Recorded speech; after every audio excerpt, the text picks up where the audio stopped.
नमस्कार, आदाब, सत श्री अकाल, केम छो, केरो हाल छे? मैं CA Rahul Agarwal welcome you all to a new video for CA intermediate.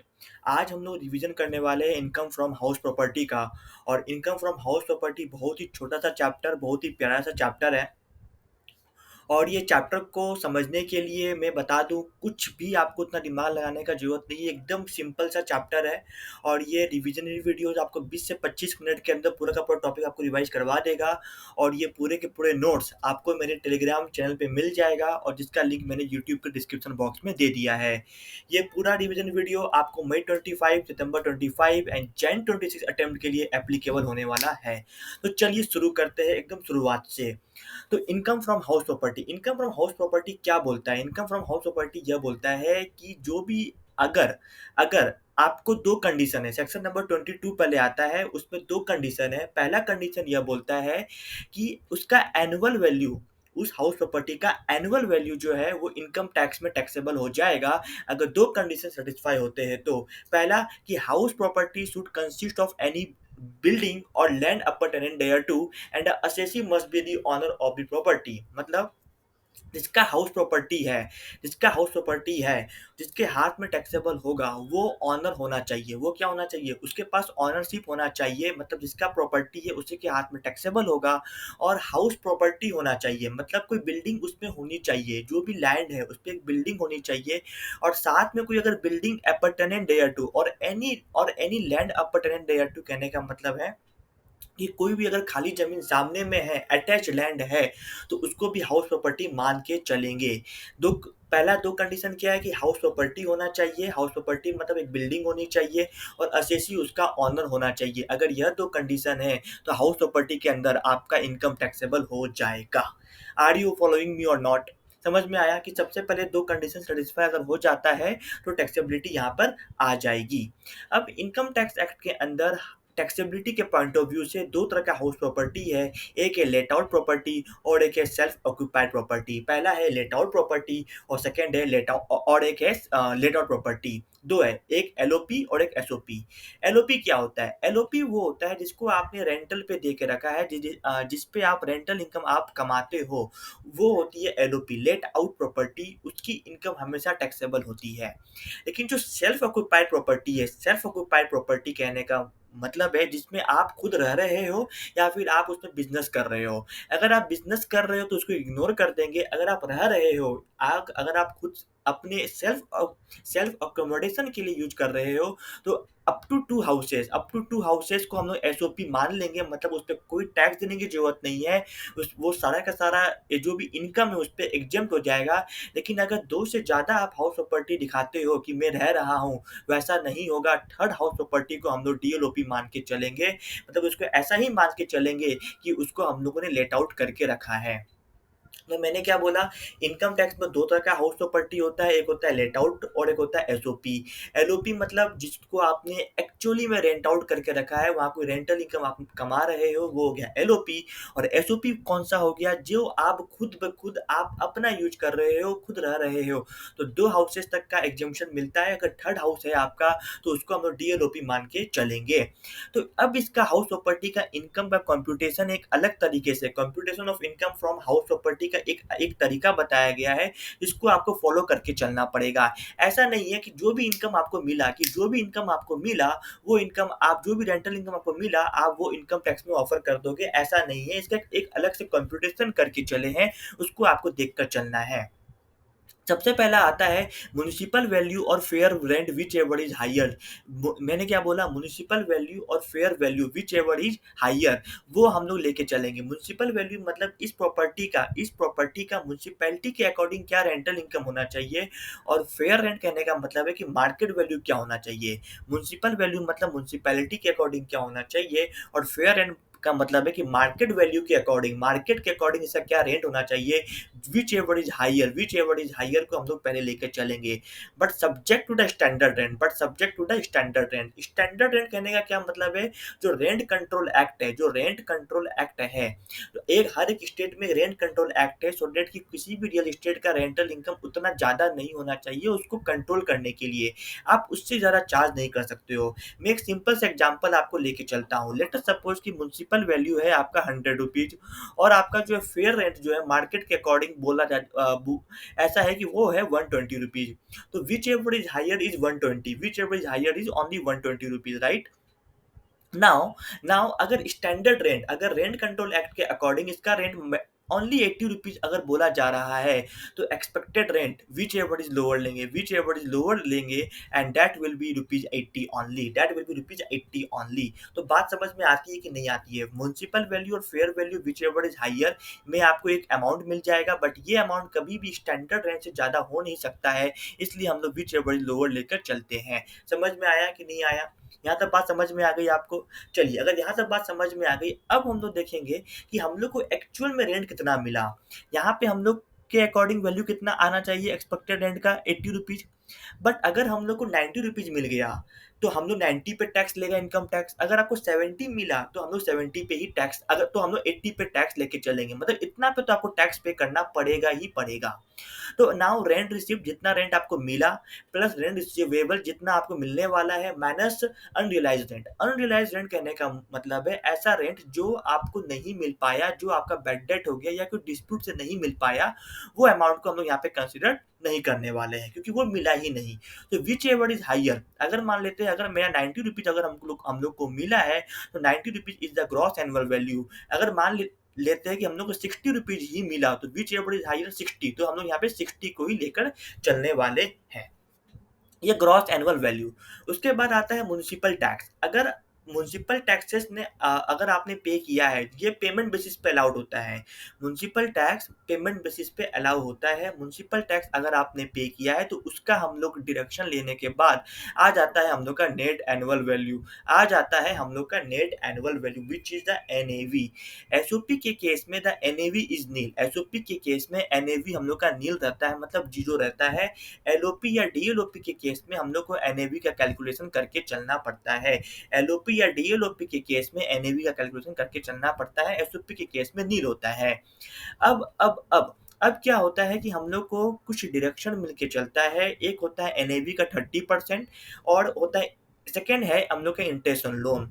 30% क्या चीज का मिल रहा है? हम लोग को 30% मिलता है एनएवी का, 30% मिलता है हम लोग का एनएवी का। क्यों मिलता है भैया? देखो, जो हाउस प्रॉपर्टी से आप इनकम कमा रहे हो, लेकिन उसमें तो आपके एक्सपेंडिचर्स भी है, उसके तो आपके एक्सपेंडिचर्स भी है। फॉर टेक एन एग्जांपल, वहाँ पे सिक्योरिटी का एक्सपेंसेस है, वहाँ पे बेसिक रिपेयर एंड मेंटेनेंस का एक्सपेंडिचर है, पेंट करवाती है उसका एक्सपेंडिचर है, कुछ रिन्यूअल्स होता है उसका एक्सपेंडिचर है। तो फ्लैट 30% डिडक्शन आपको यहाँ पर मिल जाएगा। और अगर आपने लोन लेके रखा है, तो उसका भी इंटरेस्ट का डिडक्शन आपको मिल जाएगा, जो हम लोग फर्दर डिस्कस करेंगे कि इंटरेस्ट और लोन कितना कितना कहाँ कहाँ मिलके चलता है। वो दोनों का डिडक्शन लेने के बाद आ जाता है आपका इनकम फ्रॉम हाउस प्रॉपर्टी, आईएफएसपी का टैक्सेबिलिटी। तो भैया चलिए हम लोग अब समझते हैं कि अब हम लोग म्युनिसिपल टैक्स क्या होता है, और एक हम लोग इंटरेस्ट ऑन लोन क्या होता है। यह दो टॉपिक अगर आप कर लेते हो, आपका 50% हाउस प्रॉपर्टी एक बार के लिए कंप्लीट हो जाएगा। तो एक बार हम लोग इस टेबल को एक बार हम लोग रिवाइज कर लेते हैं। आप नोट्स की तरफ देखेंगे नहीं, आप देखेंगे अपने स्क्रीन के ऊपर, एकदम यहाँ पे देखो, एकदम समझ में आ जाएगा। देखो मैं क्या बोला, मैंने बोला भैया सबसे पहले क्या होता है, सबसे पहले होता है म्युनिसिपल वैल्यू और fair value, whichever is higher, whichever is higher. उसके बाद but subject to the standard rent, क्योंकि आप किसी एक्ट से ज्यादा चार्ज कर नहीं सकते हो। तो विच एवर इज लोअर हम लोग लेके चलेंगे, इससे आ जाएगा आपका एक्सपेक्टेड रेंट, कि इतना रेंट तो इस प्रॉपर्टी से बनता है। अगर आपको इससे ज्यादा मिल रहा है, तो ज्यादा पे टैक्स पे करो। अगर कम मिल रहा है, तो कम से कम एक्सपेक्टेड रेंट पे आपको टैक्स पे करना पड़ेगा, जो आपका बन जाता है gross annual value. Gross annual value से आप म्युनिसिपल टैक्स को लेस कर दोगे, आपका आ जाएगा एनएवी। एनएवी में दो तरह का ही डिडक्शन मिलके चलेगा, एक होता है स्टैंडर्ड डिडक्शन ऑफ 30%, और एक होता है इंटरेस्ट ऑन लोन। दोनों को आप लेस कर दोगे, आपका आ जाएगा इनकम फ्रॉम हाउस प्रॉपर्टी। यहाँ तक बात आपको समझ में आती है या नहीं समझ में आती है, आप मुझे कमेंट पे जरूर बताओ। अब आ जाते हैं भैया हम लोग आगे, पहला आता है अब हम लोग का कॉन्सेप्ट में म्युनिसिपल टैक्स, और सेकंड आ जाता है हम लोग का interest on loan. Municipal tax को हम लोग प्यार से house tax, property tax, local tax, sewage tax, ये चारों टैक्सेस सेम ही है। मैंने इतने नाम क्यों दे दिए? क्वेश्चन में आपको दे देगा तो आप कन्फ्यूज़ नहीं हो जाओ। आप कन्फ्यूज़ नहीं हो जाओ इसलिए मैंने सारे के सारे नाम यहाँ पे लिख दिए। अब आता है कि ये म्युनिसिपल टैक्सेस मैंने पहले ही बोला था कि ये पेमेंट बेसिस पे अलाउड होता है और ये अगर ओनर पे करेगा तो ही अलाउड होगा। पेमेंट बेसिस पे अलाउड होगा और अगर ओनर पे करेगा तो ही अलाउड होगा, अदरवाइज़ ये अलाउड नहीं होने वाला है। ठीक है? ओनर के पेमेंट पे ही ये अलाउड होगा। और म्युनिसिपल टैक्सेस क्या होता है? जो म्युनिसिपैलिटी रिकवर करती है साल में एक उनमें हम लोग को कुछ टैक्स पेमेंट करना होता है, कुछ चंदा उनको देना पड़ता है, वो अमाउंट है। और कभी-कभी म्युनिसिपल टैक्स के एग्ज़ाम में आपको अमाउंट नहीं दिया हुआ रहेगा, आपको परसेंटेज दिया हुआ रहेगा ऑफ द म्युनिसिपल वैल्यू कि मेरा 2 लाख का म्युनिसिपल वैल्यू है, उसका 5% है। तो 2 लाख का 5% ₹10,000 आपका म्युनिसिपल टैक्स है। वो आपको यहाँ पे कैलकुलेट करके चलना है। बस ध्यान ये रखना है कि ओनर ही पे करेगा तो ही अलाउड होगा और पेमेंट बेसिस पे ही सिर्फ अलाउड होके चलेगा। नाउ अब हम लोग आ जाते हैं interest on loan. Interest on loan क्या हो सकता है? इंटरेस्ट ऑन लोन कहने का मतलब है आपने प्रॉपर्टी खरीदने के लिए आपने परचेज करने के लिए लोन लिया हो या आपने उसको कंस्ट्रक्शन करवाने के लिए लोन लिया हो या रिपेयर और रिन्यूएबल्स करवाने के लिए लोन लिया हो। तो इंटरेस्ट ऑन लोन का डायरेक्शन के बारे में यहाँ पे हम लोग डिस्कस करके चलते हैं। लोन आप चाहे तो बैंक से, चाहे फाइनेंशियल इंस्टीट्यूशन से, चाहे फ्रेंड से, किसी से भी आप ले सकते हो, कोई दिक्कत वाली बात नहीं है, आपको डायरेक्शन मिल जाएगा। लेकिन एक चीज़ आपको ध्यान में रखना है कि ये एक्रूअल बेसिस पे आपको इंटरेस्ट अलाउड हो जाएगा। म्युनिसिपल टैक्स पेमेंट बेसिस पे, but interest on loan accrual basis पे अलाउड होगा। और थर्ड पॉइंट है, अगर पुराने लोन को रीपे करने के लिए आपने फ्रेश लोन लिया है तो फ्रेश लोन में इंटरेस्ट भी अलाउड हो जाएगा। मतलब एसबीआई बैंक वाले लंच के टाइम पे मेरा लोन हम उसको पे नहीं कर पा रहे थे, तो मैंने क्या किया, मैंने एचडीएफसी बैंक से लोन लिया और उसको पे कर दिया। तो अब एचडीएफसी बैंक का इंटरेस्ट अलाउड हो जाएगा, उसमें कोई दिक्कत नहीं है। लेकिन आपको पेनल इंटरेस्ट अलाउड नहीं होगा। पेनल्टी इंटरेस्ट आपको कभी भी अलाउड नहीं होगा, मतलब कि आपने इंस्टॉलमेंट अपना मिस कर दिया, आप पे नहीं कर पा रहे हो और इसलिए आपने क्या किया कि इसलिए आपके ऊपर इंटरेस्ट पे इंटरेस्ट चार्ज हो गया, तो वो अलाउड कभी भी नहीं होने वाला है। तो पेनल्टी इंटरेस्ट अलाउड नहीं होने वाला है। तो 4 पॉइंट हम लोगों ने बोला। पहला कि लोन आप बैंक से लो, एफआई से लो, फ्रेंड से लो, अलाउड हो जाएगा। एक्रूवल बेसिस पे अलाउड होगा इंटरेस्ट पे पेनल्टी इंटरेस्ट आपको अलाउड नहीं होगा। फ्रेश लोन पे जो आपको इंटरेस्ट लग रहा है वो आपको अलाउड होके चलेगा। यहाँ तक बात आपको समझ में आती है या नहीं आती है? Am I going so fast और सो स्लो? आप मुझे बताओ। आप मुझे बताओ कि आपको बातें समझ में आ रही है या नहीं समझ में आ रही है? एकदम क्लियरली आपको बातें समझ में आती है या नहीं समझ में आती है? अगर समझ में आ रही है, अगर ये नोट्स मेरे कलरफुल नोट्स अगर आपको अच्छे लग रहे हैं, ये डायग्राम अच्छा लग रहा है, तो वीडियो को लाइक ज़रूर करिएगा, कमेंट ज़रूर करिएगा, आपका रिव्यूज़ कैसा है और अपने फ्रेंड्स के साथ ज़रूर शेयर करिएगा कि इतने अच्छे-अच्छे रिविज़नरी वीडियोज़ एक यूट्यूब चैनल पे अपलोडेड है, जो आप जाके चेकआउट कर सकते हैं। तो चलिए अब हम लोग शुरू करते हैं। इंटरेस्ट में एक कॉन्सेप्ट होता है pre construction interest and post construction interest. Pre construction interest and post construction interest. Pre construction interest जो होता है उसको हम लोग 5 इक्वल इंस्टॉलमेंट में अलाउड होता है। Pre construction interest is allowed in 5 equal installment, लेकिन पोस्ट कंस्ट्रक्शन इंटरेस्ट आपने जितना इंटरेस्ट है उतना अलाउड हो जाता है। प्री कंस्ट्रक्शन इंटरेस्ट जितना अमाउंट हुआ एक्यूमुलेट हुआ उसको आप 5 इक्वल इंस्टॉलमेंट में आपको मिलेगा। 2 लाख हुआ total amount pre construction interest का। इन 5 इक्वल इंस्टॉलमेंट 40 हजार रुपया करके आपको मिलने वाला है। तो प्री कंस्ट्रक्शन इंटरेस्ट लो मैं आपको डायग्राम से समझाता हूँ। फॉर टेक एन एग्जांपल, आपने कंस्ट्रक्शन यहाँ पे स्टार्ट किया और कंस्ट्रक्शन पीरियड जो है आपका यहाँ तक चलते रहा, आपका यहाँ तक जो है आपका कंस्ट्रक्शन पीरियड यहाँ तक कंटिन्यू रहा। अब यहाँ पे क्या होगा, फाइनेंशियल ईयर यहाँ पे एंड हुआ, यहाँ पे एंड हो रहा है, यहाँ पे एंड हो रहा है। तो फिर क्या हुआ कि यहाँ तक जो कंस्ट्रक्शन कंप्लीट हुआ, यहाँ तक का इंटरेस्ट को बोलते हैं प्री कंस्ट्रक्शन पीरियड और इसी को हम लोग बोलते हैं प्री कंस्ट्रक्शन पीरियड का इंटरेस्ट। प्री कंस्ट्रक्शन पीरियड और प्री कंस्ट्रक्शन पीरियड का इंटरेस्ट। मैं क्या बोला कि यहाँ पे कंस्ट्रक्शन स्टार्ट हुआ और अगर आपने यहाँ पे कंप्लीट किया है तो लास्ट फाइनेंशियल ईयर एंड आपका यहाँ पे हो रहा है, तो यहाँ तक का जो इंटरेस्ट होता है इसी को हम लोग बोलते हैं प्री कंस्ट्रक्शन पीरियड का इंटरेस्ट और ये आपको 5 इक्वल इंस्टॉलमेंट में मिलेगा। और उसके बाद जो भी इंटरेस्ट है उसको हम लोग बोलते हैं पोस्ट कंस्ट्रक्शन इंटरेस्ट। उसके बाद जो भी इंटरेस्ट है उसको हम लोग बोलते हैं पोस्ट कंस्ट्रक्शन इंटरेस्ट। और वो आपको जितना आपने खर्चा कर रहे हो, जितना आप इंटरेस्ट पे कर रहे हो उतना आपको मिलेगा ही मिलेगा और ये 5 इक्वल इंस्टॉलमेंट वाला अमाउंट भी आपको यहाँ पे मिलके चलेगा। समझ में आ गई आपको मेरी बात डायग्राम से एकदम? चलिए, अब आ जाते हैं कि इंटरेस्ट मिलेगा कितना? हम लोग ने तो बात कर लिया इतना-इतना इंटरेस्ट के बारे में, बट नाउ हम लोग को समझना पड़ेगा कि भैया इंटरेस्ट हम लोग को मिलेगा कितना? तो सबसे पहले मैं आपको एकदम ओल्ड रिजीम मतलब अपना जो ओल्ड रिजीम है उसके ऊपर मैं समझा देता हूँ, फिर न्यू रिजीम का मैं 2 मिनट मुझे लगेगा समझाने में। हम लोगों ने बोला था कि एनएवी से 2 ही चीज़ आप अलाउ करवा सकते हो अगर एनएवी में सिर्फ 2 डिडक्शन अलाउड होता है, एक स्टैंडर्ड डिडक्शन ऑफ 30% और एक होता है इंटरेस्ट ऑन लोन। मैंने क्या बोला 30% of the standard deduction and interest on loan. तो एलओपी या डीएलओपी का केस है, अगर एलओपी या डीएलओपी का केस है तो 30% ऑफ एनएवी आपको मिल जाएगा standard deduction, but interest on loan के केस में आपको फुल्ली अलाउड हो जाएगा। जितना इंटरेस्ट ऑन लोन है 2 लाख, 4 लाख, 6 लाख, 8 लाख, 15 लाख जितना अलाउड है पूरा अलाउ हो सकता है, कोई दिक्कत नहीं है। लेकिन एसओपी के केस में स्टैंडर्ड डिडक्शन तो मिलता ही नहीं है वहाँ पे, क्योंकि वहाँ पे एनएबी होता ही नहीं है। तो इंटरेस्ट ऑन लोन आपको कितना मिलेगा? इंटरेस्ट ऑन लोन आपको कितना मिलेगा? चाहे 1 हाउस प्रॉपर्टी का हो, 2 हाउस प्रॉपर्टी का हो, प्री कंस्ट्रक्शन हो, पोस्ट कंस्ट्रक्शन हो, टोटल में आपको 30,000 या 2 लाख रुपया, 30,000 या 2 लाख रुपया। 2 लाख कब मिलेगा? 3 कंडीशन सैटिस्फाई करोगे तब।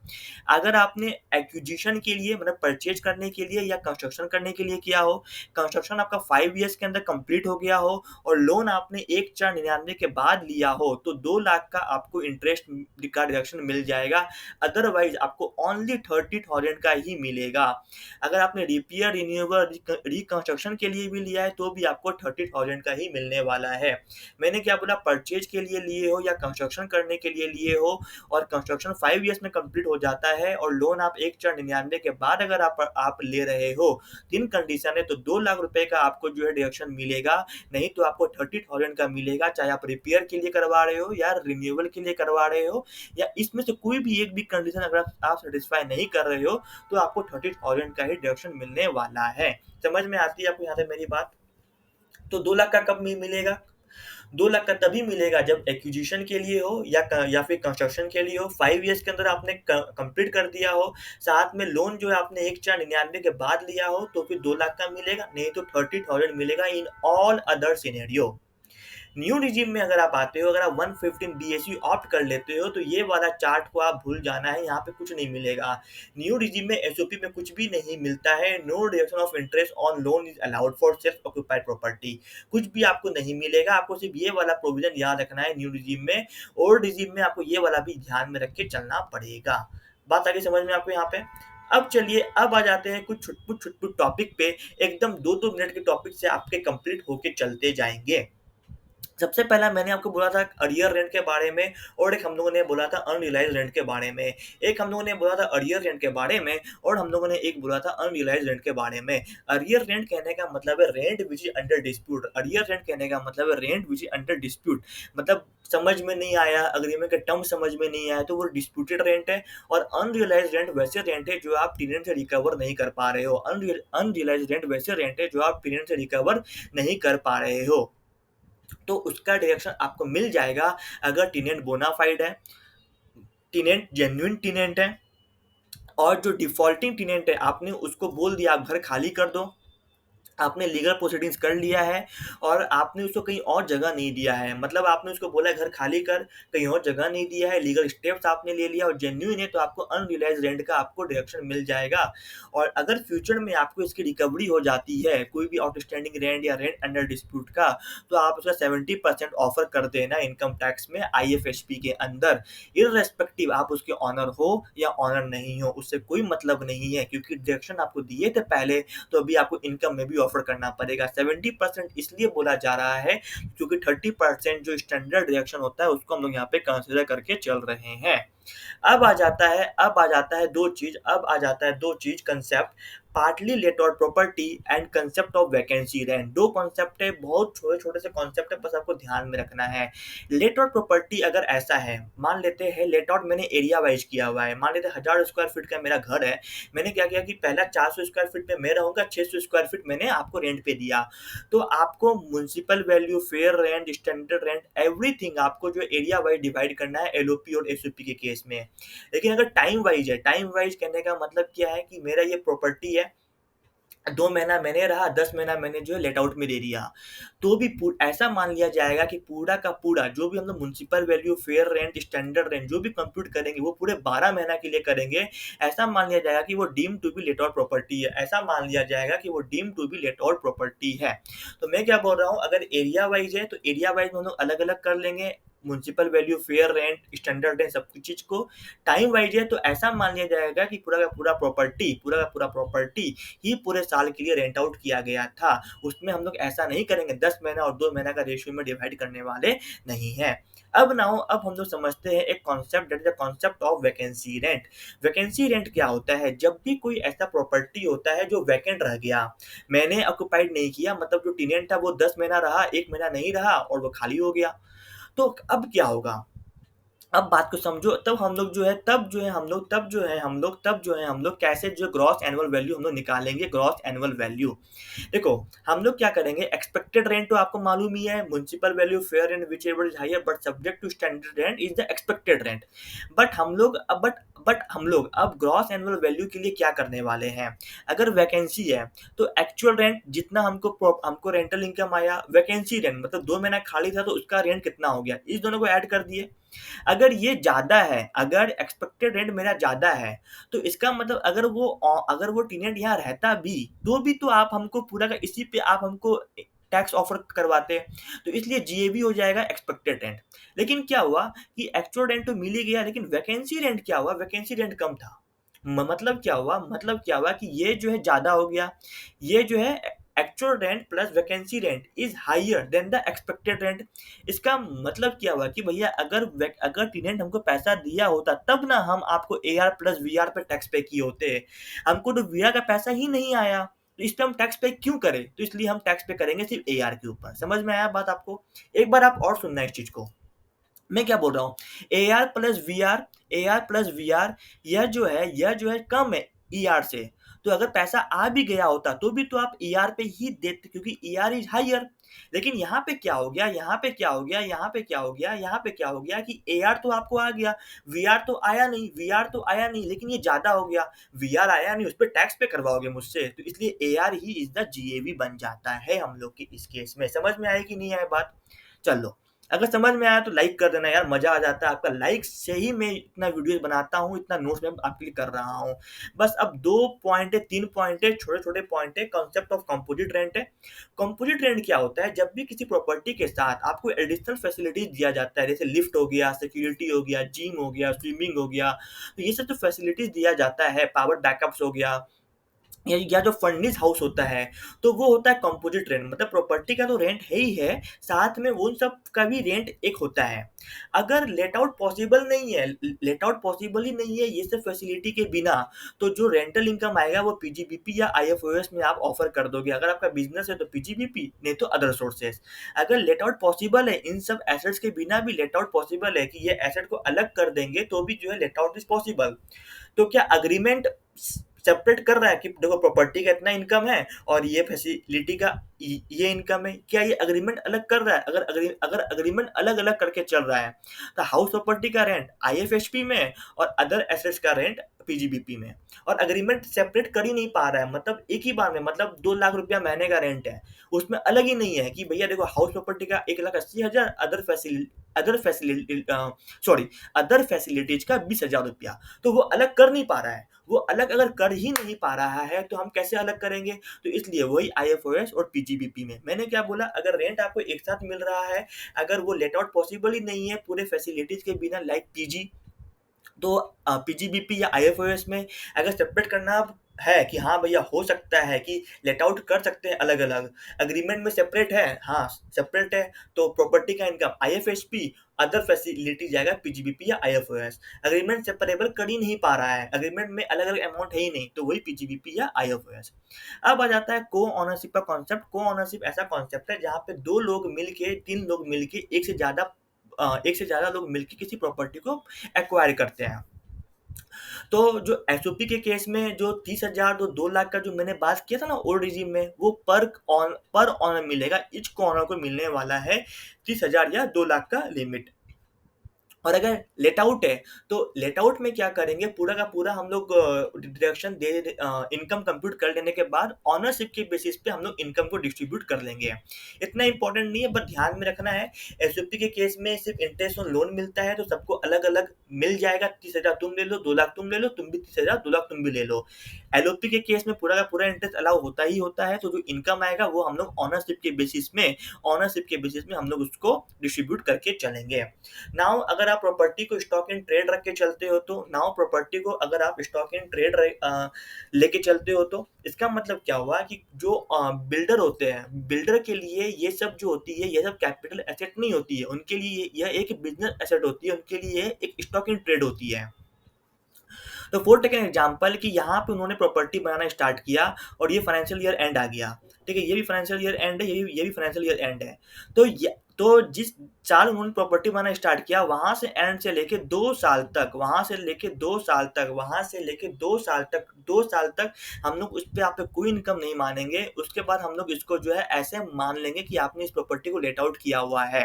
2 साल के बाद हम लोग उसको ऐसा मान लेंगे कि आपने इसको लेट आउट किया हुआ है, तो आपको जो है इस पे इनकम फ्रॉम हाउस प्रॉपर्टी पे करके चलना पड़ेगा। तो एंड से 2 साल तक चेक कर लेंगे, वेट कर लेंगे, प्रॉपर्टी आपका सेल हो गया तो बहुत बढ़िया, अगर सेल नहीं हुआ तो भैया हम लोग इसको आईएफएसपी में टैक्सेबल कर देंगे। तो ये समाप्त होता है आपका प्यारा प्यारा इनकम फ्रॉम हाउस प्रॉपर्टी का रिवीजन वीडियोस, और जो मैंने 25 से 28 मिनट के अंदर कंप्लीट करवा दिया है। और मैं बता रहा हूँ कि ये जो चैप्टर है बहुत ही प्यारा सा चैप्टर है। आप अगर थोड़ा सा ये कंप्यूटेशन को याद रख लोगे, आप ये जो है इंटरेस्ट ऑन लोन का जो मैंने डायग्रामेटिक व्यू बनाया है, प्री और पोस्ट को ध्यान में रख के सही कैलकुलेशन कर लोगे, तो आपका पूरा का पूरा इश्यूज आपके इसमें आपके सारे के सारे क्वेश्चन सॉल्व हो जाएंगे। उसके बाद अगर आप यहाँ पे टैक्सेबिलिटी समझ सकते हो कि पार्टली लेट आउट में क्या होता है, अगर आप एरिया वाइज कर रहे हो या टाइम वाइज कर रहे हो, उसको समझ लो, और एक वैकेंसी रेंट को समझ लो। कंपोजिट रेंट इतना इंपॉर्टेंट नहीं है, आप इसको करके चलो। आप ये नोट्स को एक बार देख लो, 4 पेज का नोट्स है, back to back print out करोगे, 2 पेज में एकदम आपके हैंड में आ जाएगा नोट्स। 1.5 डेज को ध्यान में रखते हुए ऐसे मैंने एकदम समराइज नोट्स बना के रखे हैं आपके लिए। मैंने पूरा स्पेस छोड़ा है, देखो यहाँ भी स्पेस है, पूरा स्पेस है, मैंने एकदम कंजेस्टेड नहीं कर दिया कि पूरा कंजेशन हो जाए, एकदम कुछ समझ में ही नहीं आ रहा है, ऐसा नहीं किया। फॉन्ट को भी बढ़ा रखा है आपके लिए, बस आप बस इस नोट्स को आप देख सकते हो, रिविजन वीडियो को आप रेफर कर लो, और इसी तरह से पढ़ते रहो, आगे बढ़ते रहो। और अगर मैंने थोड़ा सा भी आपको हेल्प किया है आपके प्रिपरेशन में, तो ज़रूर मुझे इसका क्रेडिट थोड़ा सा भी आप देना, लाइक करना, कमेंट करना, शेयर करना, और अपने फ्रेंड्स को रिकमेंड करना कि मई 25 के लिए आने वाले अटेम्प्ट के लिए इतने प्यारे प्यारे से नोट्स हैं यूट्यूब में, और इतने अच्छे से एक्सप्लेनेशन में करके आपको चल रहा हूँ। मिलते हैं हम लोग नेक्स्ट वीडियो में। हम लोग जल्दी कैपिटल गेन और सैलरी का चैप्टर हम लोग कंप्लीट करने वाले हैं। उसके बाद चैप्टर 6 से और टीडीएस कर लेंगे, तो आपका मोस्टली पूरा का पूरा इनकम टैक्स आपका पूरा यूट्यूब पे आ जाएगा। तो चलता हूँ आज के लिए, और मिलेंगे हम लोग नेक्स्ट वीडियो में। तब तक के लिए bye bye, bye bye, and we I will meet in the next video. Thank you.